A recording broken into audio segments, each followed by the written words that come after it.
Note the distribution of the episcleral vessels around the limbus. In this case, we're implanting the iStent prior to phakial emulsification. The head has been turned and microscope tilted, and we have a Swan-Jacob lens to visualize the nasal angle. In the supranasal angle, we're going to enter the meshwork at a 30-degree angle, noticing the self-trephinating tip approaching the inner wall with this 30-degree acute angle. This allows adequate entrance into the canal, avoiding trapment within the inner wall itself.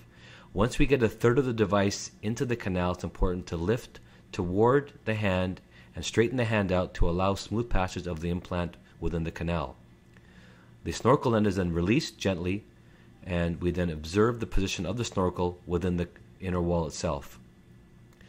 Tapping on the implant itself to push it against the canal, and as well as pushing the snorkel end against the outer wall, ensure adequate placement.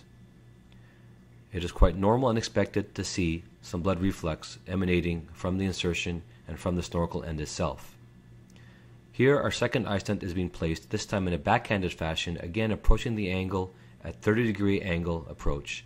The self-trephinating tip insides the inner wall, and the main body of the device is slid into the canal by straightening the hand out and pulling toward us slightly to ensure smooth passage.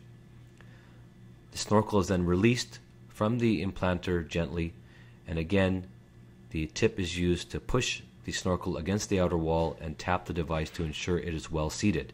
It's important that the elbow of the device is placed fully within the canal itself.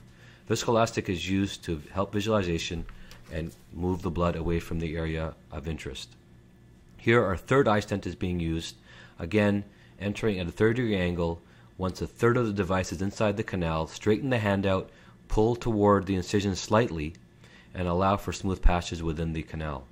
It's important, as we saw here, that the eye moves very little to ensure that we're not torquing the eye and hitting the outer wall during the implantation.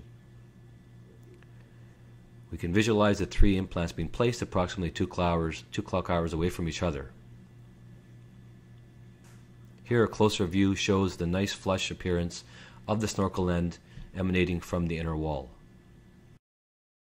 Towards the end of the case, irrigation and injection of trypan blue nicely shows the distal outflow passage.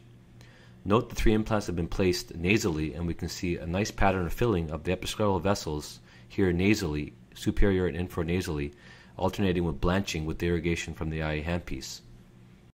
That this pattern is only present in the area nasally where the implants have been placed and is not present temporally.